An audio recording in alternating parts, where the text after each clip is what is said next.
Hello, welcome back. Today I take you on an adventure to the Maritime Museum in Singapore. Honestly, most people don't know about this museum. It displays and illustrates Singapore's storied history as a port for hundreds of years. I myself didn't even know this museum existed, so let's explore it together. If you want to see more videos and tours as I try my best to visit every museum in Singapore, please like and subscribe to this channel. I greatly appreciate it. I'm going to go to a lot of interesting places soon, so please subscribe so you can know when the next video is coming. This museum is called the Singapore Maritime Gallery and was opened in 2012 by the Maritime Port Authority of Singapore. It is both an educational and interactive space. It is definitely on the smaller side and is located at the Marina South Pier MRT station. So it was so close that you can see here, the MRT station is on the right and right in front of it is basically the pier itself. The bottom floor is actually Marina South Pier. That is a terminal for ships and boats for tourists and day trippers to take ferries to the southern islands of Singapore, such as Kusu and St. John's Island. I've actually never been to those islands before, and so maybe eventually I will go, but I'm kind of afraid of being seasick because when I was young, I was on a ferry to Batam or Bintan and I was sick. But you can see, I was actually really surprised at how beautiful the place was because you have a really stunning view of the ocean. You can actually watch the boats arrive and depart. I went there on a weekday and was relatively empty, as you can see, even the port area. And apparently, a ship or boat arrives and departs from Singapore every 3 minutes. If you know anything about the history of Singapore, it's really closely tied to our strategic location as a port. And as you can see here, I am sort of walking up the second floor and you can have a great overview of downstairs. It's really quite a quiet place. And downstairs, there were a lot of ship workers who were working in the maritime industry itself. So this is called the Singapore Maritime Gallery, and it's free for Singaporeans to enjoy on weekdays and weekends actually. So Singaporeans come for free. I'll leave the link to the website in the description below, and you can see more about the opening closing times and how much it costs if you're a foreigner. So very quiet again. The entire time I was there, it was me and 3 other people, but you'll see most of them left by the time I was filming it. So yeah, this entrance shows you details about the early history of Singapore as a port that began very long as early as under Sang Nila Utama in the 13th century. So we have a really long recorded history as being under 5 different kingdoms, and you can see here we're going to go through this area that shows you a lot of details about the different items that came through Singapore as a port.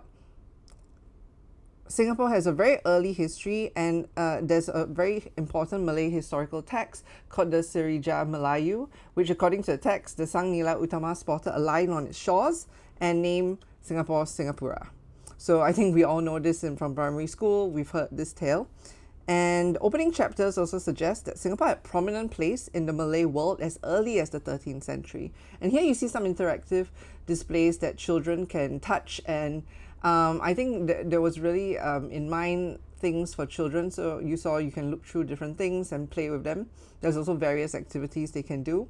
We also have some displays here on the different law of the ocean and how that's developed through time, as well as the different trading routes and the boats that came here. So you can see in the right hand side, we're coming into a very interesting area that has artifacts from shipwrecks found in Singapore waters. So we're coming up to it now. And on the right, you're going to see items from the Temasek wreck, which was a 14th century shipwreck found in Singapore waters. It is actually the earliest historic shipwreck ever discovered in Singapore waters, and it took about 4 years to excavate and was completed in 2019.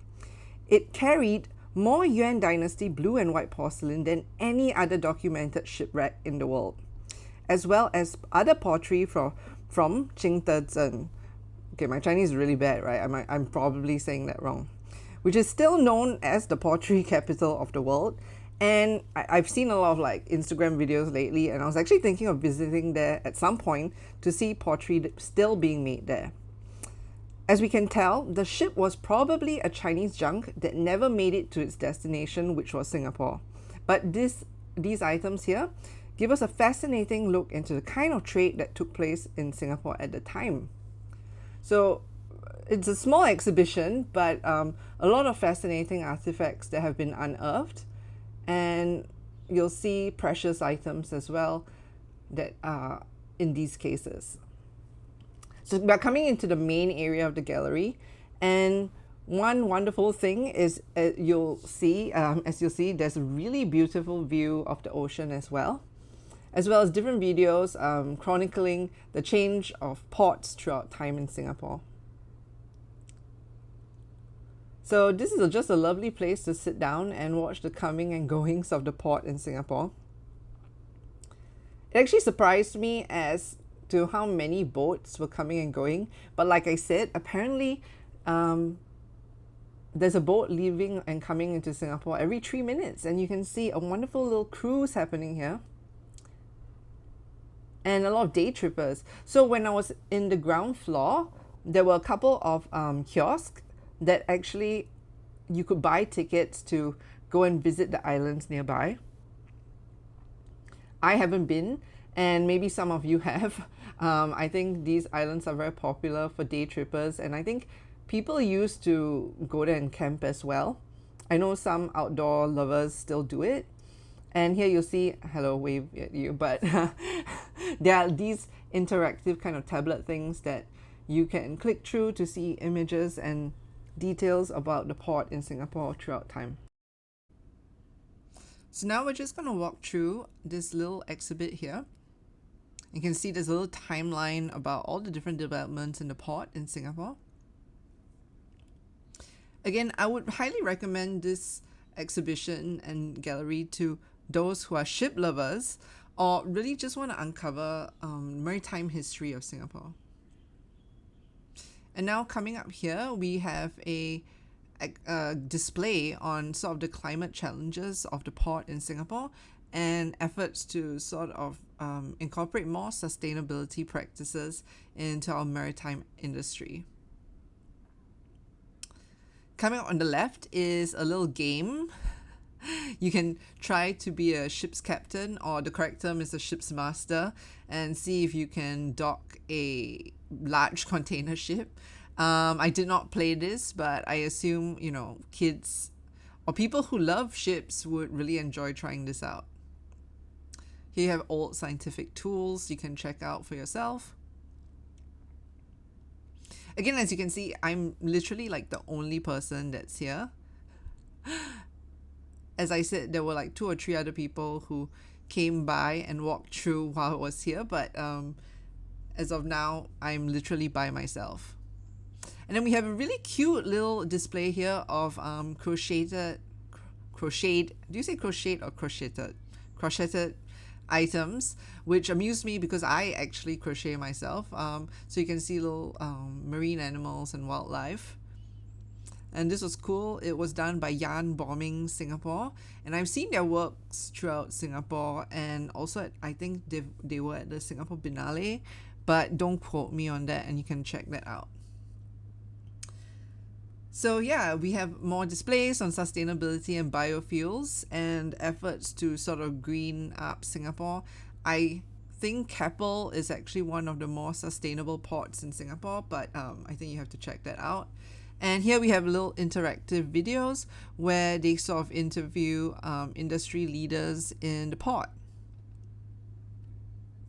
And coming up behind here is a little arcade game called Cargo Dash that you can try your hand at and see if you can load up cargo boats, cargo ships. Apparently you needed at least 2 players, so I was by myself, so I didn't really get to try it, but it seemed really funny. And here is a cute little area, I guess, for children with activities for them to do. There were actually origami instructions and themed papers for you to try fold things. I tried my hand at trying to fold this boat, and I actually gave up halfway because this wasn't like the regular sailboat that we all did in primary school, but it was like a more complex one. And for the life of me, I couldn't figure out what I was doing. And here you'll see also a free coloring book. And so I'm actually kind of amazed that for this really quiet and small gallery museum, that they actually did put in quite a lot of effort. And if you're a parent, this is a cool place to pass an afternoon, I suppose. You'll see they've actually made diagrams and learning tools for children as well. This is my contribution to the foam wall. So they have magnetic foam figures here so that you can try your hand at making little ships. You can see the creative process of many other children who have walked in here. And so, yeah, I am impressed that there was an effort to make this little gallery, even though it is, like I said, really quiet and there are a lot of materials. You can find out more online. I'll leave the link to this place online. And here, these are some delightful models of lighthouses in Singapore. And now I'm going to tell you a bit more about lighthouses. So there is even a model of a lighthouse called Raffles Lighthouse from Pulau Satumu. I'm probably saying that wrong, but someone who speaks Malay tell me. Which was named after Sir Stamford Raffles, of course, who is often cited as the founder of modern Singapore and the establisher of Singapore as a colonial port in 1819. Actually, he has quite a tragic history. I don't know if a lot of people know this, but like most of his children, like he had 2 children, and I think they both died. And when he went back to England, he had quite a quiet life there. But the original Raffles Lighthouse used to be lit by kerosene, but is now powered by solar energy. And right here you'll see the model of Bedok Lighthouse, which is actually the only mainland lighthouse in Singapore. Originally, it was built in 1978 to replace the Fullerton Lighthouse that was, where the Fullerton Hotel is now. That actually got obscured by large developments in the Marina Bay area. And of course, now we know you associate Marina Bay with Marina Bay Sands and like the Art Science Museum and things like that. But what makes that lighthouse interesting, and it's still there, is actually it's on top of a residential condominium. It's also the first ever lighthouse building to be situated on top of a residential building. And there are some details where, the people who live there now actually do say that they don't even realize that there's a lighthouse up on top of the building and it doesn't bother them. They can't really see the light. I think there was an article where they even asked the people who lived on the top floor just below that lighthouse. And yeah, they say it doesn't affect them at all. So now we're coming into an area with a lot of different models of ships in Singapore.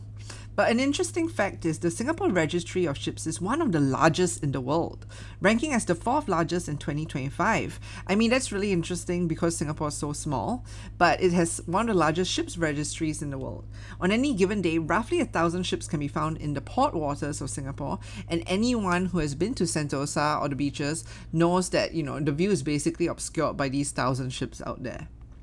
During the colonial era, Singapore's excellent location along the Maritime Silk Road meant it was easy for traders to stop by with goods.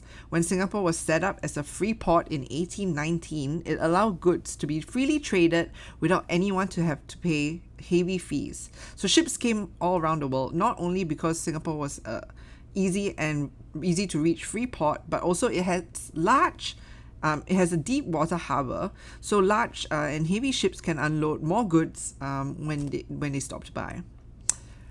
So now we're going to leave the museum, but I think it's really interesting to note that the story of maritime Singapore is so deeply tied to our origins as a nation, and how many of us even came to be in Singapore, as many of our ancestors came here as early settlers to work in the maritime trade and industry. On the ground floor, you'll also see there are a few different shops, selling goods and food to people who work in this area or on the boats around here. And I hope this gave you a little overview of the very cute and quaint Singapore Maritime Gallery that is a very quiet place but beautiful place that I encourage people to come and visit. Overall, this museum is very easy to get to. It is small, it's quiet, and it would take the average person just about 30 minutes to look through. But the upside is really sitting around and watching the port. I would recommend it to anyone who loves ships or just wants to discover the maritime history of Singapore. Or maybe if you're looking for a quiet, scenic spot, maybe just think of coming by and checking it out. Please like, subscribe, and check out the next videos I have on museums in Singapore.